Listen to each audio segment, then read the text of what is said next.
before you start, has anybody like ever really set any spiritual goals and how'd that work out for you guys? I know I have. I've had some successes. I had some failures. I've been on the path for a while trying to, manifest my inner divinity. I had some moments where my light could shine and some moments where it got kind of dark. So anybody feel like sharing, telling us a little about their spiritual journey? Thank you, Mary. You're in the process too, Rosanna? Yep. Yeah, typically we kind of stumble off the path a little bit when we're going through hardships and stuff. So that's a big part of spirituality, is learning how to remain spiritual regardless of what's happening in the world around you, regardless of what's happening in your personal life, and that's hard. Things are going decent in your personal life, things are going okay, you can kind of be spiritual, and then you lose a loved one, or you get sick, or somebody gets hurt, or money's not right, then all of a sudden it's like you stray from the path. So it's tough. But spirituality is always there to give us comfort when we need it. Exactly. You gotta stay focused. And you gotta remember your goals. Your goals are happiness. Your goals are joy. Goals are peace in the family. Wendy, has been a trial. Yeah, we have those rough spots. Just remember that life is like a sine wave, ups and downs. Once you learn to see that, the trials are just a part of the whole process, it gets a little easier. It's definitely not going to be easy, but it's a little easier because you know that, this too shall pass, like it says in the Bible. And I'm not a religious guy, but, there's wisdom in that. This too shall pass. You stay on the path and this too shall pass. Exactly, favorite leader, keep the faith. All right. So I was saying about a minute and a half or so. I like the number 7. We're like 5 minutes, 38 seconds in. So like at 7 minutes, that's when I'll jump in. 7 chakras in the body, 7 seals on the book of Revelations. 7 angels, 7 lords of the underworld. I like 7.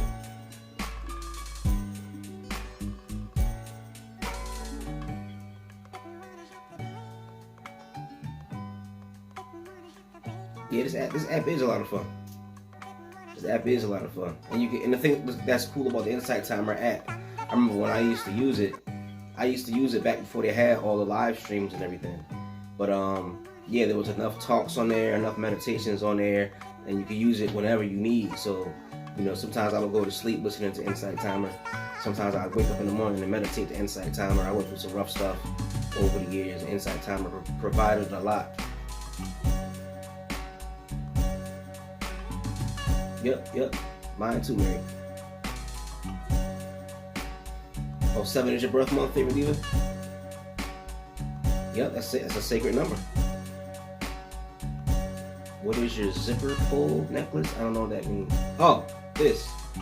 No, it's not a zipper. Actually, this is a Ankh necklace that I bought from a bookstore called True Bookstore in Hartford, Connecticut. And they had a couple of these. I told my cousin I would buy her one. And then I bought 2 of these and lost one, so I just kept this one. I gotta buy her one. I promised her I'd buy her one years ago. And the Ankh is an ancient Kemetic or Egyptian symbol for life and divinity. And I always tell people about how, there was a man named Imhotep who was a famous multidisciplinarian in ancient Egypt. He was a black man who was a architect, mathematician, engineer, and a doctor, just a genius. And when he died, people made little small statues of him to honor him when he passed away. But after he died, he had so much influence on healing and medicine that over the span of a few hundred years, people started to show like a difference in his statues. So when they first showed him, they showed him as a humble man, very thin, with a big old head and regular clothes. And then like 100 years after his death, they began to show him looking a little bit more regal and taller, and then the statues kept getting taller over the years, and then after a while, you began to see him in his statues holding this. And this was a symbol that after a while, Imhotep went from being just a humble doctor in people's minds to being a god.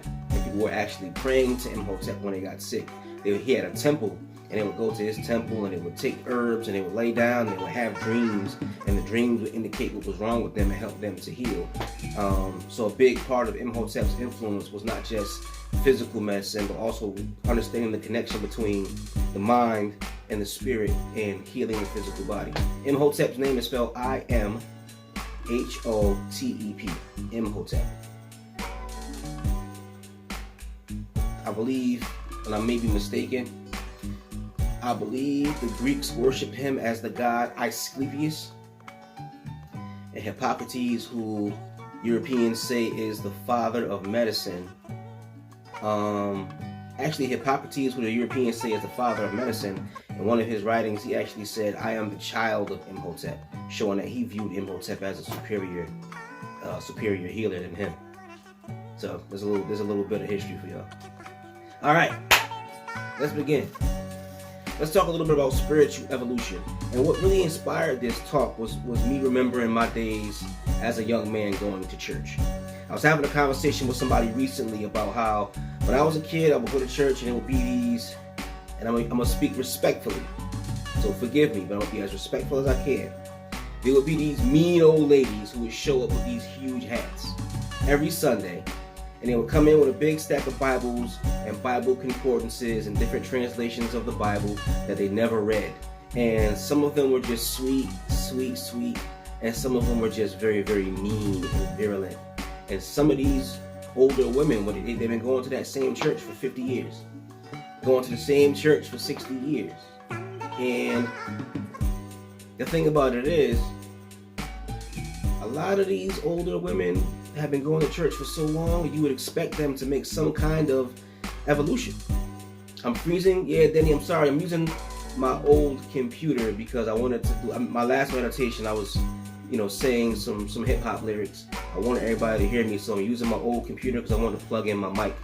But I'm gonna get a newer laptop sometime soon, so I can use this mic and you guys can hear me better without me pulling out the old computer. Usually my tablet works a little bit better, but I apologize for the freezing. But yeah, so like I was saying, a lot of times in these churches you would get these older people who have been going for years and years and years, and you will see very little spiritual change. You see individuals who were liars, you see individuals who were involved in all kinds of negative activities. So what would happen is I began to become very, very curious. And when I was young, the only question I could really ask is, why are they coming? Why are you coming? You coming to church, it's supposed to be a happy place, you're supposed to be in a safe place where you can worship God, show your respect and your adoration for the divine. But there would be so much bitterness and so much gossip and so many rumors. And as I got older, I began to wonder, what is it about either the spiritual system they're using itself, or the individuals who are using the system, or maybe the environment that we're in that's preventing so many people from spiritually evolving.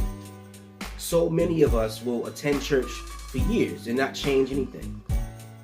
Even if you're not a bad person, even if you're a great person, you're a decent person, why is it that so few of us really improve after dedicating ourselves to years to a spiritual practice? So I began to think about spiritual evolution and how everything in the world seems to evolve naturally. Animals evolve naturally, human beings evolve naturally. In a physical sense, everything evolves. Even if you don't believe in evolution, you can at least believe that human beings change over time. Like, for example, women find men who are taller more attractive, right? So because of that, in most places all over the world, people have gotten taller. Over the last few hundred years, people have got maybe almost a foot taller. I remember there's this building in the hospital where I used to work at that nobody was ever allowed to go in. There was the buildings that were the modern buildings, and then they had some older buildings from like the 1800s, because Hartford Hospital is a very old hospital. I think it's been around since the 1800s. They had some parts of the building that were from the 1800s, and then some other parts of the building that were from the 1950s. And I would walk in, and you would get these little tiny doorways. And at the time, I was working out, so I felt like I was the Incredible Hulk. I was trying to walk through the doorways, and I'm gonna have to turned sideways because I was so wide and so big, I couldn't get in. Well, I think people are getting taller from the things they're consuming and the things around them. But at the same time, it's definitely true human beings are getting taller because of reproduction. Women are selecting taller men, so therefore they're having taller children. So over the years, the human race is getting a little bit taller, right? So that's evolution in a positive sense. A negative form of evolution is the fact that in America, more of us are gaining weight. There's so much food, there's so much abundance that our weight is getting huge in America. So we're suffering from illnesses and sicknesses that in the past used to be fairly rare. Diabetes was nowhere near as prevalent, 100 years ago as it is now. Some of the things that we suffer from, like, extreme hypertension, wasn't as prevalent. Obesity wasn't as prevalent. Heart conditions weren't as prevalent. And yes, the hormone-laden food is a big part of that. So the foods that we're eating, the hormones we're consuming, and also just our lifestyles, we as Americans overall are getting bigger. And that's just the truth. That is a negative kind of evolution, but things are changing in the world around us and it's affecting us. But why is it so hard for us to change in a spiritual sense? Like we can change, and I'm a guy who I've struggled with being chubby my whole entire life. I know if I eat one thing that I'm not supposed to eat, I'm gonna gain a bunch of weight. It's so easy for this thing that we call a body to change. It's so easy for us to physically change. You're right, you are what you eat. And that's very true, not only of our physical bodies, favorite diva, but it's also extremely true of our spiritual bodies as well. And so tonight, I really wanted to discuss with you guys how we can spiritually evolve and why it's so difficult for us to spiritually evolve. What's going on in this world that makes it so that tapping into your spiritual goals is so hard. And for many people, this has been a part of just the human condition. But I think now we can look at it from a different perspective. I think that people nowadays are not necessarily putting their faith in the idea of the human condition. I think we're starting to realize that many of us have the ability to exert some kind of control over our destiny.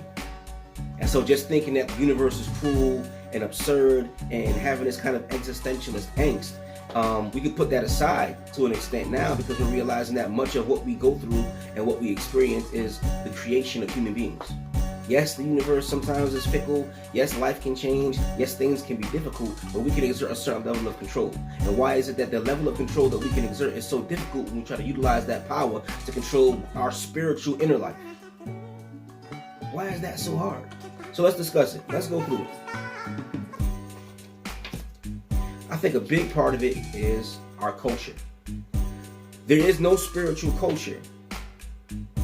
There's no spiritual culture in America, at least not in the same sense as it is in other places. For example, I'll tell you, over in India, there's a spiritual culture and a spiritual economy as well. If there is an individual who decides, you know what, I'm going to follow the spiritual path, I'm going to stop, consuming unhealthy foods, I'm going to become a vegan, I'm going to find a master teacher and study under this master teacher, well, guess what happens? If you go to Japan, you go to China, you go to certain parts of the world, once you decide to become a monk, you don't have to work. There's an economy set up to an extent to take care of you. And I think it's in Japan. Every morning the monks wake up, they walk from the temple, they walk down the city streets, and they have empty bowls. And people will just give them free rice, give them free food, give them water, give them milk. So once you decide to follow the spiritual path, everyone around you will contribute to that by taking care of you. In America, we really don't have that. I mean, yeah, there are pastors who own churches and things of that nature, and people pay for the pastors, but what if you don't want to follow a religion? What if you just decide to follow a master teacher and learn directly from this master teacher and walk a spiritual path? Unless you're a part of a state-sanctioned religion, like Christianity, there is no economy set up for you. There is no economy set up for Hindu master teachers. There is no economy set up for black men and black women who are metaphysicians. There is no spiritual economy set up for individuals who decide they want to become herbalists and learn how to heal people through holistic plants and things of that nature. There's no economy set up for them.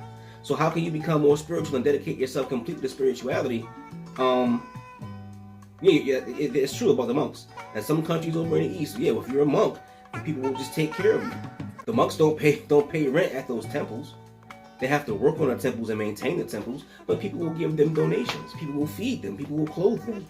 Much of what these monks wear comes from the people. Or they grow stuff on their own land, but the land is given to them by the government. So much of these individuals or who follow the spiritual path in other countries, they're taken care of.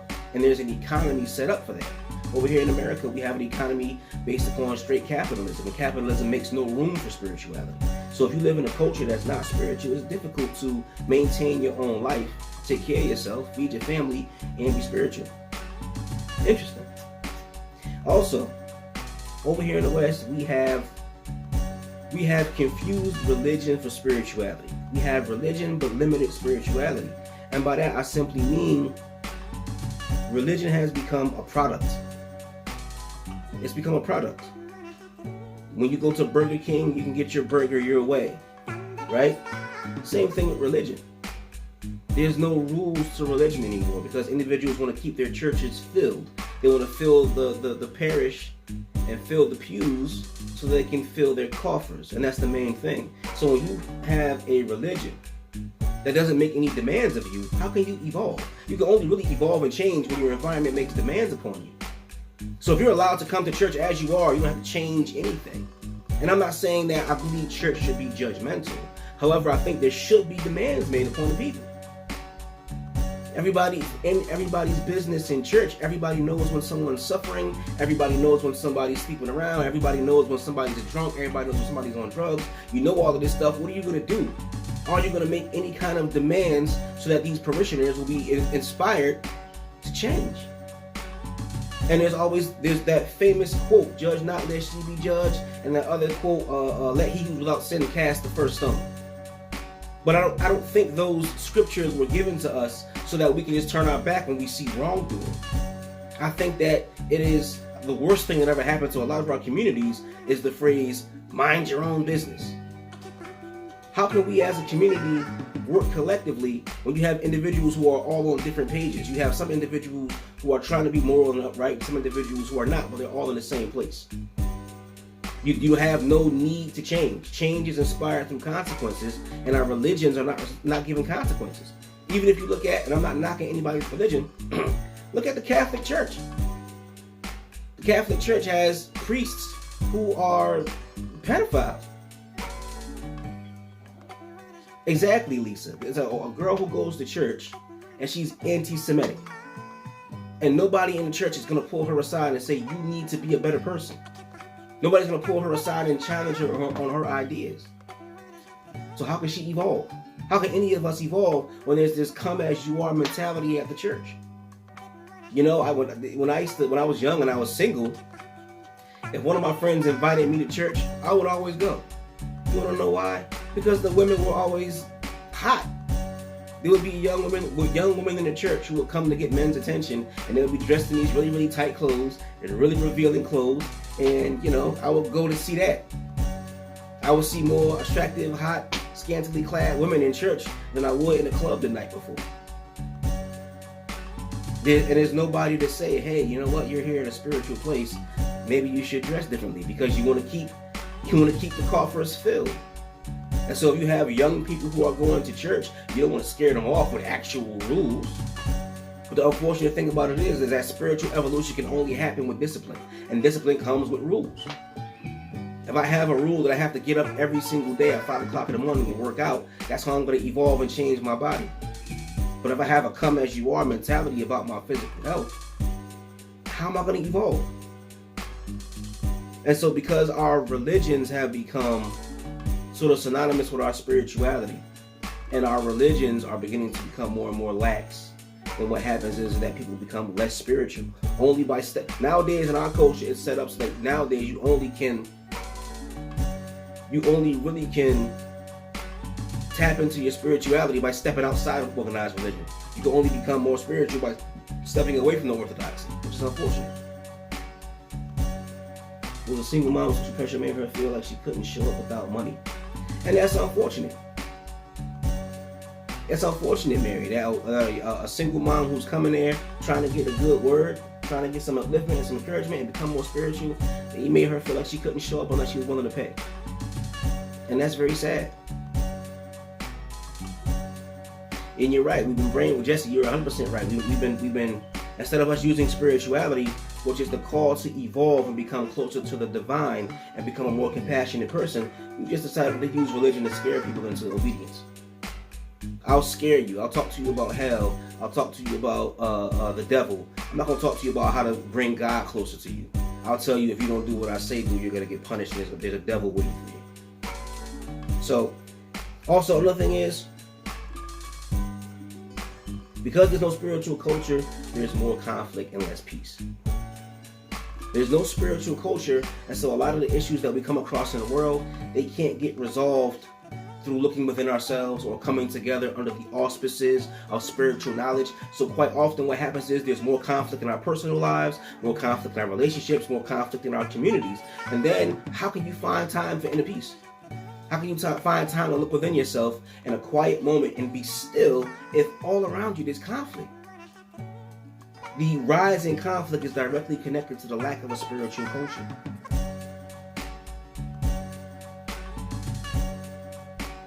And then another part that's making it difficult for us to have a spiritual culture is the fact that a lot of spiritual knowledge has been what they call occulted. There's been a major occultation of spiritual knowledge, which just means that a lot of the spiritual knowledge is hidden. Look at the Catholic Church. The Catholic Church has, I believe they have like 3 huge libraries, like gigantic buildings full of spiritual books they don't want anybody to find. And you can't get in that building, you can't get out of that building. Only certain individuals can go in there. So you have all this spiritual knowledge. At one point in time, all of these books were everywhere. They were available for everybody to read, available for everybody to see. But then these books got hidden. And over time, these books were collected and put aside, and they were hidden and kept away from people. And it's unfortunate that we in the Western world are missing out on all these books. And then religion itself has made it so that, you know, when I was young, I don't think it's in the Vatican, but I believe it's in Vatican City, Lisa. When I was young, I was basically told that if you read any books about God that are not the Bible, that you're committing a sin. And so, even though books were not occulted in my neighborhood,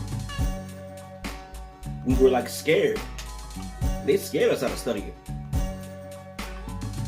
You're right, Mary. Only special people have the right to go into the building and access those books. And they did the same thing to me when I was young. When I was young, I was told that I couldn't read books about Buddhism, but there were certain individuals in my kingdom hall, they could read those books and then come back and tell me why they're evil. Things of that nature. So we're scared away from having this wide range of knowledge. You know, we're scared away from having access to all this information.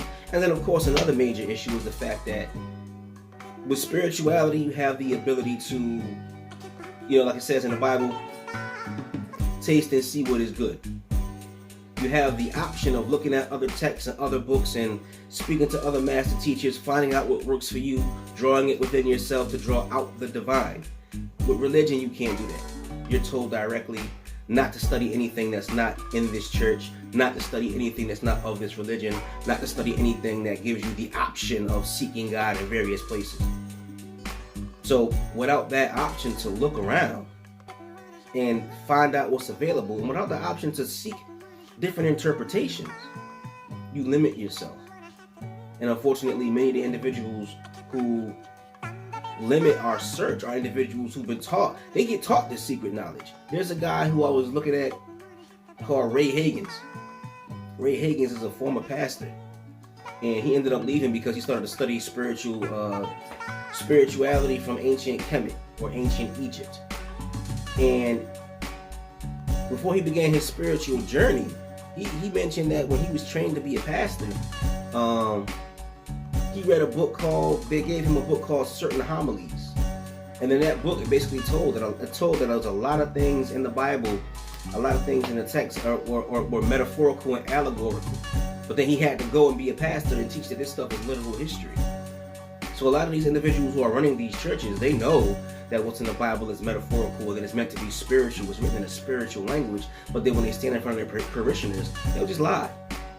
They'll just say, yeah, this is the unmitigated, undiluted, literal word of God, and if you don't believe it, you're gonna burn the fry in hell.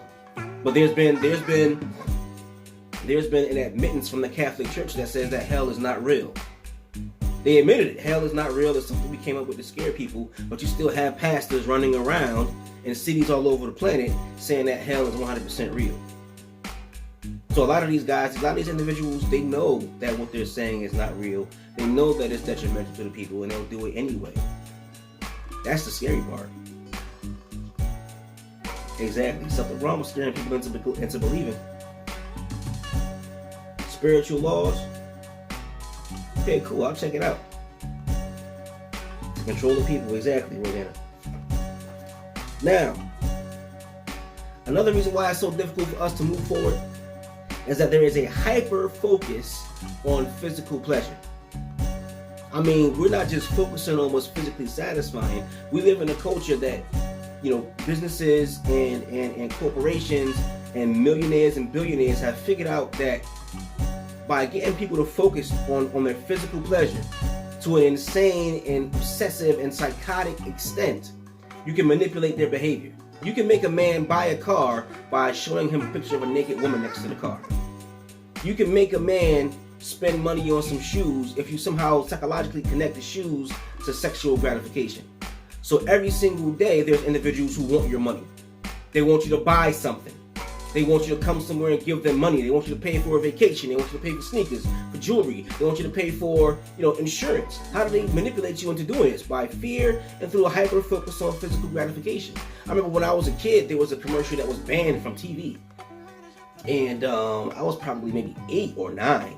And I remember the video was for a car. And it was a businessman dressed in a suit. And there's this really beautiful woman with this really revealing dress on. The dress is wet, so it's clinging to her body. And she's scrubbing the car, washing the car. And the businessman is behind her, pulling his tie, getting all aroused and stuff. And I'm like, this is a car commercial? I mean, even as a kid, it blew my mind. I'm like, if this is a car commercial, why is she bent over the car like that? You can barely see the car behind, you can barely see the car behind her. But they were focusing on trying to get him to stimulate his mind to hyper focus on sexual gratification. And they call this, I believe they call this classical conditioning. And we've all been classically conditioned or victims of classical conditioning where there's been a connection made, a false connection made. Adelaide, how are you? Yeah, there's been a false connection made between our biological urges and material objects. So people who want us to buy these material objects will get you to hyper focus on your physical gratification. And they don't just do it with sex. That's a major one, of course. It's a very powerful biological urge. But they also do it with food. They actually use the word food porn because they want you to look at this food and be amazed by it and mesmerized by it. And they made a connection between what we want. We all truly want happiness on the inside, right? And then they will connect your desire, your natural desire for happiness, your natural desire for family, your natural desire for coming together with people, that natural human biological desire for socialization. They've connected that to potato chips and soda and popcorn. So you naturally want to be around people, but they classically conditioned you so that you see popcorn and Lay's potato chips and Pepsi soda as something that's going to bring you close to the individuals around you. They've created this false connection between buying these products and feeling close to people. So they show commercials with a guy who's working the grill at a cookout. His whole family's there. His kids are there. His wife is proud. She's patting him on the back, telling him how good the burgers are. And he's cracking open a Diet Coke, and you see him guzzling it. So in your mind, they make the connection between, hey, Coca-Cola, Diet Coke, cookouts, family. I love popcorn too. Popcorn is amazing. But a lot of times we're going too far because quite often we'll sacrifice our own health for these things. If your doctor calls you right now, and I'm not talking about you specifically, but I mean in general, if your doctor called you right now and said your body is having a negative reaction to popcorn and your intestines are going to explode, a lot of us will keep eating them. A lot of us will keep eating the popcorn because there's something else going on there. Yep, exactly, Mary. Products to stay young, stay healthy, stay COVID-free. They're manipulating your natural desire to stay alive and to stay youthful and to keep your sexual market value so you can reproduce right? And then they'll convince you that if you get this product, it'll keep you young and healthy and COVID free. Same thing with alcohol. It's to the point now where people equate the freedom of youth and the excitement of youth and sexuality and having fun and getting laid and having popularity. They've connected that to alcohol. It's in the music. It's in the movies. I mean, remember, what was the name of that movie? Project X. Project X was a film. When I saw that movie, I didn't even want to see it. It was a film about some high school kids who graduated high school, and they decided to film the party after their graduation. And it was just them getting wasted and getting drunk and doing ecstasy and doing this, that, and the third. So there's so much of a powerful display of being drunk in the film. But everybody wants to be young. So they've made a connection between youth and energy and vitality and sexuality and being drunk. And in our culture, you listen to the music and it's like, I'll have a couple of drinks and this will get the girl in the mood. Or I'll have a couple of drinks and now I'm having fun. I'll have a couple of drinks and everybody will think I'm cool because I'm funny and I'm exciting. Adelaide, gotta go. Thank you for joining us, Adelaide. You have a pleasant evening, okay? Get some rest. But yeah, going back to what I was saying. So now there's this hyper focus on immediate, physical gratification, and that's connected to our food, it's connected to alcohol, and it's connected to drugs as well. And I remember when I was young, the days. And when I was young, the cool thing about it is that we still had, exactly, every alcohol commercial has a real big party scene. And I remember when I was young, going back to what I was saying, and in those days we had what they referred to as R&B music. And you had music where a man would actually get behind a microphone and sing about how much he loved and cared for a woman. So when I was a teenager, I remember I would meet girls and I would try to invite them over to the house. When I was in my 20s, I would try to go over girls' houses and we would set the mood by playing smooth R&B music. And we would, there would be this man or this woman singing about connecting with another human being, and it was fun and it was respectful and it was lovely. Nowadays, we're so obsessed with drugs in our culture, you don't get songs about men who are in love with women. You get songs about men being high. There's an artist, The Weeknd, and I remember years ago, I stopped listening to his music because he was doing all these songs about being high. I'm like, you're a singer. You're not going to sing a song about a woman. You're singing songs about being high and drunk. He had a song, I Can't Feel My Face, and it was kind of groovy and catchy, but I'm like, wait a second, you really singing about being drunk and high right now? You're not going to sing, you got a beautiful voice, you got this whole production team behind you. He dropped a couple of mixtapes before he got his record deal, and they were amazing. They were amazing, and I'm like, you're going to use all this talent to sing about drugs. And if you listen to the music, R&B music is all but dead now. It's all just drug addict music. There's individuals who are singing songs about popping pills and singing songs about, getting drunk and wasted and having sloppy drunk sex. And they've connected, once again, the natural biological urge for socialization, the natural biological urge for sexual intimacy with drugs. So let's go back to the original thing we were focusing on, spiritual evolution. It's hard to spiritually evolve in an environment like this. Think about your environment. Think about how your environment, everybody's influenced by their environment. Think about how your environment is impacting you. That's the reason why it's so hard to spiritually evolve. It's hard to make these spiritual changes when everywhere around you, there's no spirituality. There's a term they use, Newtonian, the idea that the universe is just made out of physical matter and that there is no spirit. And people can believe whatever they choose to believe. But at the same time, the concept of spirituality is being treated as if it's ridiculous now, because now we just believe in a physical universe without any spiritual essence. There's just physical substance.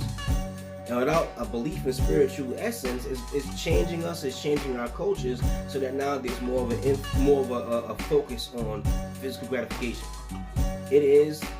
Our culture is pretty much the brainchild of European existentialism. The idea that the universe is absurd, there's no meaning to life, and so everybody should just, eat, drink, and be merry, which is sad. And we already discussed the impact of the hyper focus on sex. Now, another thing keeping us from spiritually evolving is the fiat money system. Money has no value beyond what we give it. But once again, they conditioned us because we have a natural, physical, biological need for food, water, clothing, shelter. And in the past, we would literally draw these things directly out of the earth with our own hands. So there was always this reverence for nature, because if I don't take care of nature, I can't eat. I can't drink water. I can't get clothing. So because there was this connection between us and nature, nature was a god. So all the elements, the aspects and facets of nature were worshipped and reverenced. Right? But unfortunately now, we put our money not in having a direct connection with the earth. We need money to get what we need. So they've created a classically conditioned connection between money and our natural biological urges. So now money has become our new god. If you look at the dollar bill, it says, "In God we trust." And it was very wise of these individuals to put that on your dollar bill. So now every single time you hold a dollar, your mind never stops working, and your subconscious mind is always absorbing information. So every time you grab that dollar, "In God we trust," it's going directly into your unconscious mind. And if you think about it, in our culture, we treat the dollar like the dollar is God. We worship the dollar. We will kill for the dollar. We will sacrifice our time, our energy, our reverence, our adoration to the dollar. There was nothing wrong with the pursuit of money. But when we deify money, that's when it's a problem. We deify that money and we'll give up our own morality. We'll give up everything for money. That's the issue. And it's hard to spiritually evolve in a system that is a complete fiat money system, meaning that the money has no value. It's just based on faith. Fiat means faith. So our faith goes into the dollar. So how can you have a connection with the Supreme Being, have a spiritual connection with yourself, and a connection with nature? Your spiritual connection, essentially your connection with nature, and a connection with your own inner potential. How can you develop that when you put all your faith in the dollar? And you've been taught that that's logical and reasonable, and you haven't been taught that it's logical and reasonable to put the same amount of faith in yourself. You work so hard every week, 40 hours a week, to get that dollar. Nobody ever taught you that you can put 40 hours a week into your own personal development. Nobody ever said that to you. Nobody ever said that you can actually treat your personal development like your job. You work for 40 hours to generate money. Imagine if you work for 40 hours every week on just becoming a wiser, smarter, more compassionate person. So your personal development is being stymied by our capitalist culture and its obsession with money, and the fact we've been conditioned, classical conditioning once again, to connect our biological needs with money.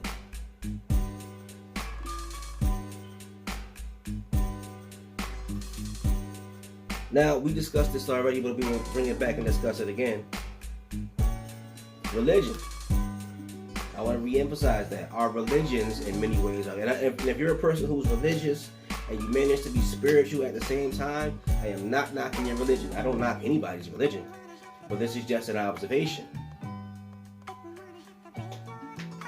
Many of our understanding of religion as literal history, as singular truth, and as a complete absence of fallacy has put us in a mindset where it's difficult for us to really be spiritual beings. It's hard to be spiritual and compassionate and understanding and empathetic when somebody teaches you that your religion is the only right religion and everybody else is wrong and they're going to die. And they teach you that this is the way you should see the world. How can you develop compassion? How can you develop a deep sense of connection with other people when you're being told immediately that you're disconnected from everybody else because you're right and they're not? So our concepts of spirituality has put us in a place where it's difficult to spiritually evolve. That's why, like I said earlier, I started off by talking about the little old ladies going to church with the big hats and the big stacks of Bible books who don't care about anybody. They'll be harsh, they'll be mean, they'll be rude, they'll be cruel, they gossip, they lie, they spread rumors. But they've been going to the same church for 60 years. Perhaps there is a connection between what the church is offering them and who they become. There's a connection between your environment and who you are as a person. And if you're in the wrong environment, it can bring out the worst in you as a person, right? And also keep in mind that in our culture, people are losing faith. More and more people are losing faith in religion. And because we equate religion with spirituality, what happens is once you lose faith in your religion, you lose faith in spirituality. And there's a lot of individuals out there, when they throw religion out, God goes with it. Higher purpose goes with it. And in many instances, not all, because I'm not talking about all non-religious people, I'm not talking about all atheists, but in many instances, there are some individuals who are capable of great harm once they throw those things out. There are some individuals who throw their religion away and stop believing in God, who are still really great, really moral people. But your morality is still even a form of spirituality.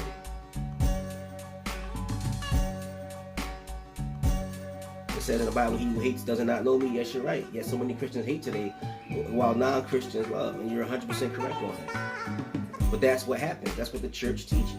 The church teaches that you're supposed to have a certain level of, if they tell you that you're right, everybody else is wrong, they're going to teach you a certain level of disdain for everybody else anyway, which is unfortunate. You need to have a tremendous amount of respect and compassion and understanding for other people in order to become spiritual. And if you're not taught that as a part of your religion, you'll never develop your true spirituality, your true spiritual potential.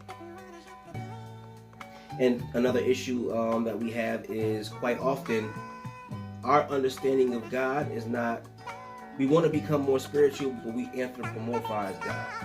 Now sometimes this works in our favor. If we can't understand the Supreme, but we develop images and symbols of the Supreme that look like us, that could be beneficial. It really truly could be beneficial to understand God by looking at yourself and understanding yourself. That helped me get closer to God, to see God within myself and understand in the Bible when it says that God made man in his image, and in other spiritual texts it says God made human beings the way he is or the way she is. That's wonderful. That's beautiful. I dig that. But quite often what happens is that we begin to develop a relationship with God the way we develop relationships with other people. And if you don't have good relationships with other people, you anthropomorphizing God can kind of put you in a position where your relationship with God is going to fail the same way it fails when you're trying to connect with other human individuals. So anthropomorphizing God can work. You see God in yourself, you see God as yourself. It will be a really beautiful spiritual experience. But when you see God as just like another guy, this is my guy friend God. This is my lady friend God. And if you're not a person who has good human relationships, that's not gonna work for you.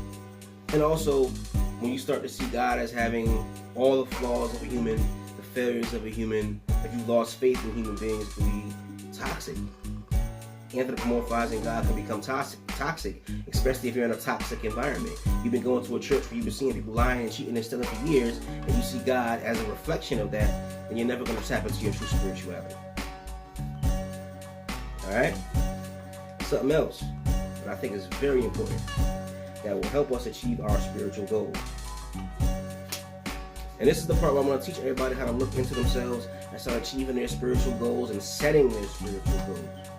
Okay? First thing I want you to do is I want you to throw everything out. Throw out what other people have told you about God. I'll even say throw out what people have written about God. There's spiritual teachers who say don't even start with the scriptures. What I want you guys to try your best to do is to experience God. I want you to experience the Supreme. Experience these things in your day-to-day life. Only trust what you can experience. Because it's one thing to say that I believe in God. It's something else very different to say that I felt the presence of God, right? I've believed in God. I felt that God was within me. I felt the presence of God. I felt God in the room. Those are very different expressions that encapsulate different ideas. It's very important that you understand that God, if you want to be more spiritual, you must understand God can be felt. God can be experienced. It's not enough to just say, I believe. A lot of people who go to church believe. They don't change. But once you experience God, you're going to change whether you want to or not. So reach for the experience of God in everything. How can you experience God? Gratitude. Be grateful. Believe it or not, gratitude can change your mind and change your whole perception. This year, I did the experiment of making sure that I showed gratitude every single day. Even in my darkest hours, even when things were at their lowest, even when I thought I was going to lose everything, I maintained gratitude, and I began to experience God in me on a deeper level. Look within yourself, exactly. Be grateful. Be grateful. Every single day, be grateful, and you'll begin to feel God all around you. Start to study more, but study not the spiritual stuff. Sometimes studying the spiritual stuff can be confusing and distract you. Study science. And by studying how atoms work, by studying how one atom on one side of the universe and another atom on the other side of the universe can be entangled, and they'll begin to operate and follow the same patterns and do the same things. So I could have an atom in California, and I could be messing with it and shaking it and doing all kinds of crazy stuff with the atom, and the other atom all the way in Connecticut is going to be doing the exact same thing, but nobody's touching it. Somehow these atoms that orbit around each other, they almost like get to know one another, and then they separate and go their separate ways, but they're still connected. They're sending a signal to each other, an instantaneous, or not even a signal. Amit Goswami, who's a quantum physicist, he calls it non-local communication. And he means communication that is not next to each other and there's no signal. It's signalless communication, which means that it's happening instantaneous. Somehow there's a connection there. There's a connection there between them. And then when you start understanding things like that, you start to see, maybe it's the hand of God. Maybe that in and of itself is a kind of miracle. And that can draw the appreciation for these miracles out of you. It can draw that love out of you just by being in a state of gratitude, in a state of awe. It's amazing once you study how the universe works. And then with that, you become more spiritual. Also, change your definition of what God is. We've spent so many years anthropomorphizing God as this blonde-haired, blue-eyed hippie who looked like a dude from 1960s California, that now that's how when we close our eyes, that's what we see when we see God. Maybe that's not God. Maybe you should change your whole definition of God. And I think the best way to do that is just to take away your definition. You know, in many spiritual traditions, like in Taoism, for instance, they say the Tao is the way. What is the way? The way is just the way the universe works. The laws of nature, the principles of nature. And the Tao, some people define the Tao as God, but it's not quite God. The writer of the Tao Te Ching said that if you can define the Tao, it's not the true Tao. And maybe this is an indication of how we should see God. Maybe don't start off with a definition. Don't start off with a clear idea, because if you get a clear idea of what it is, it means you understand it. You really think you can understand God, the infinite, eternal being, the immortal, the supreme? We can't even understand creation. How can you understand the Creator? We can't. But we don't. The thing is, you might not be able to understand it, but you can experience it. And that's what spirituality is about. Changing yourself so that you become an antenna so that you can experience the spiritual energy.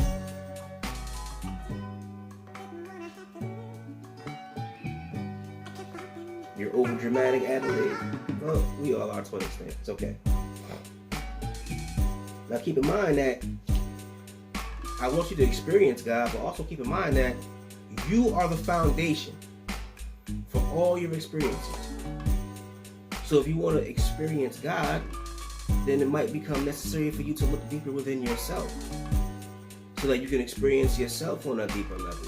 And that's why being mindful and being self-aware is so important, and meditation is so important, because meditation opens up your mind and makes you more sensitive to what's happening. And you begin to notice what's happening within yourself, noticing your mind, noticing how your mind distracts itself. And by learning how to be calm and by be quiet when you meditate, you can deepen your experiences. And eventually you'll experience something that is so beautiful and so transcendent, you'll define it as God. There's a scripture in the Bible that says, be still and know that I am God. You know, sit down, learn how to meditate, learn how to look within you. And then you'll know, right? And also something else that I think is very important that I've been trying to do for years. It's hard to do it because we have to work to make a living and we don't have a spiritual economy. Find a spiritual teacher. Seek a teacher. In Hinduism and Buddhism and Jainism, whenever somebody wants to walk the spiritual path, they'll, go seek somebody who's a spiritual master, and they'll say, I want to sit at your feet. I want to learn from you. Teach me how to meditate. Teach me how to look within. Teach me how to interpret the scriptures. So if you know somebody who does that, if you have master teachers in your community, if there's a master teacher who's offering a class, if there's somebody online who's offering, something that can help you tap into a deeper level of spirituality, follow it. That's how they used to do it in the old days. Before, in the old days, they wouldn't even write down anything. There were no scriptures. They were only teachers. There's a friend of mine who studies African Yoruba, and I was asking him about books, and he was like, well, in Africa, they used to see it writing down something as taking you away from the teachings and not bringing you closer to the teaching, because everything had to come directly from a teacher. So in order for you to really truly understand it, there had to be somebody to transmit the information to you. And I think that's something that's missing from our culture. But if you can seek out a spiritual teacher, you can definitely spiritually evolve at a much faster rate than the rest of us. Because the rest of us are, like there's an album by Sarah McLachlan. It was her first album. She said, Fumbling Toward Ecstasy. Right? Fumbling towards ecstasy. That's what many of us are doing. Seeking God, looking for God. Adelaide, you gotta go for real this time. All right, well, have a good night. This time, for real. We're trying to find God, we're seeking God, but without the spiritual masters and the spiritual teachers, a lot of us get lost on the path. A lot of us get lost on the path, and it gets harder, and you find yourself bumping around from place to place for 10 years, 15 years, 20 years before you start to make spiritual progress. But if you had a spiritual teacher to directly walk you through this process, it'd be much easier on you. So if you can find a spiritual teacher, go ahead. Another thing that we can do to help us to achieve our spiritual goals, be accountable. Be accountable, recognize when you're wrong, and look within yourself and see what you might need to change. The Prophet Muhammad went and performed a form of meditation in pre-Islamic Arabic. They called Al-Tahanuf. And I'm saying it wrong for my Islamic Muslim brothers. I apologize. I'm not being silly. It's hard. I'm trying to say it. It's Al-Tahanuf, I believe. How much longer I'm going to be in bed? Yeah, I'll be maybe about 10 more minutes. Thank you for fighting and trying to stay with us, Adelaide. So anyway, the Prophet Muhammad practiced a form of meditation called Al-Tahanuf. Al-Tahanuf means a turning away. And what he would do, what all Muslims did at that time, is when they meditated, it was a staying away from people, isolating yourself, closing your eyes and looking within yourself, and just doing sort of a review of the year. Where did I slip up? Where did I go wrong? What do I need to work on? And by taking that level of accountability within ourselves, we can achieve spiritual goals for so many of us. And it's unfortunate. We have a whole economy out there now based on ego stroking. If you're wrong, if you're a man and you're a jerk and you're underdeveloped, guess what? There's somebody who has a YouTube channel, or there's somebody who has an Instagram page to tell you how great and wonderful you are. There's guys out there, and I've seen it with my own eyes, there's guys out there who will tell you that as a man, you're right, women are just wrong, women don't understand anything, and you're wonderful. So you can't take accountability, and you got people stroking your ego. It's hard to achieve your spiritual goals. Same thing with women. There's pages for women that just tell women, no matter what, you're powerful, you're great, you're wonderful, you're brilliant, and you're not wrong. It's your boyfriend who's always wrong. And I believe that's the most toxic thing that can happen to us in our relationships with other people. I hate those pages because it keeps men from taking accountability. It keeps women from taking accountability. Salat is a form of meditation. When I was studying Islam years ago, I used to make salat. And but I don't follow any religion, but I would make salat and go through all of the stations of salat as a form of prayer, but also as a form of meditation. It was beautiful. I enjoyed it. But going back to what I was saying, we can't take accountability. How can we change and evolve for the better? Accountability is the most important thing when it comes to taking control of your spiritual development. Your spiritual evolution completely depends upon you looking at yourself and seeing what you need to change.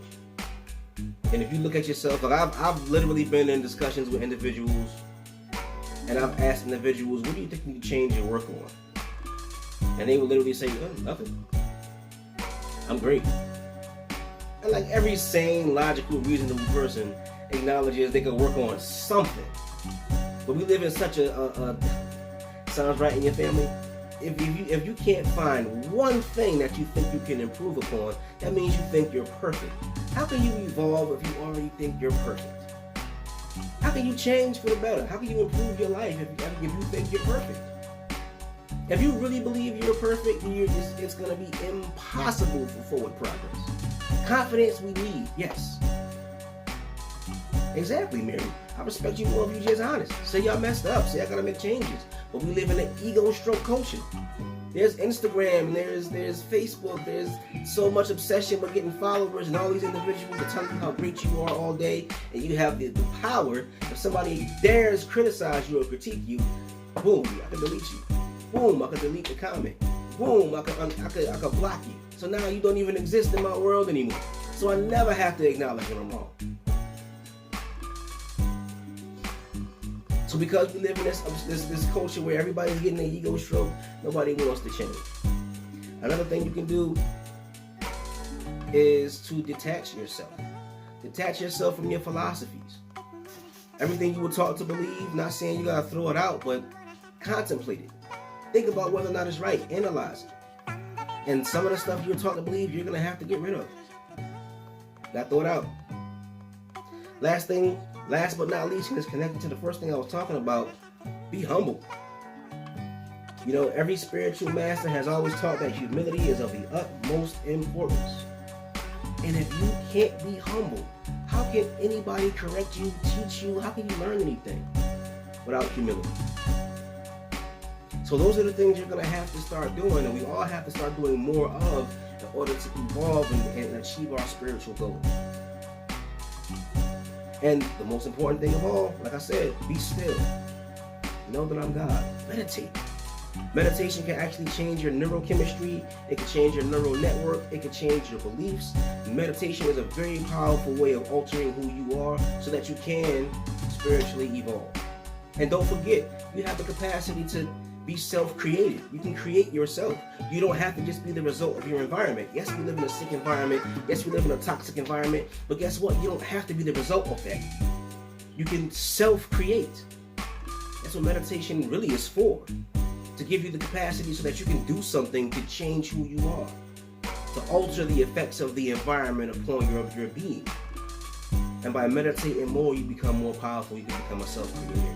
And then you can do the most important thing, which is actually set spiritual goals. Once you recognize you can change some things, you can change those things. Just tell yourself that you're going to, and then do it.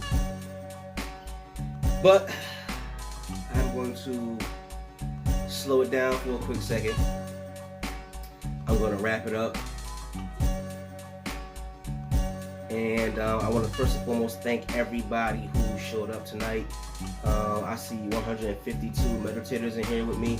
I appreciate you guys showing up. I appreciate the love. Before I go, I just want to say the knowledge is 100% free. If anybody wants to make a donation, I gladly appreciate it. If the spirit moves you, if you can afford to, if it's something that you think would be groovy to throw a couple dollars in the pot so that I can, keep making those contributions to trying to self-publish my book. Yeah, just, drop a few dollars in the pot, and every dime, every nickel, every penny is greatly appreciated. And you are greatly appreciated if you can or can't make a donation. And I just want to say to everybody here tonight, set your spiritual goals. Set your spiritual goals. You can't achieve goals if you don't set them. You can't ascend to higher levels of consciousness if you don't set that as your goal. Get to know yourself, set your spiritual goals. And my spiritual goal I think is going to be my spiritual goal should be to teach more. I want to teach more. I definitely want to teach more and reach more people. So I think that's going to be my spiritual goal, to try to reach more people through all these avenues I have. We have social media, I have Insight Timer. My goal is I want to reach and teach more people and uplift and benefit more people if possible. So thank you very much to everybody who's here. peace, and blessings to all of you. Have a wonderful evening, and I will see you back next week. You know, every week, every Wednesday, we do a 10-10 session. We do an 11-11 session. All are welcome. Peace and love to everybody here. It was great seeing y'all tonight. My heart is filled with joy because I got so many wonderful people who came. And you guys have a good night. Be blessed.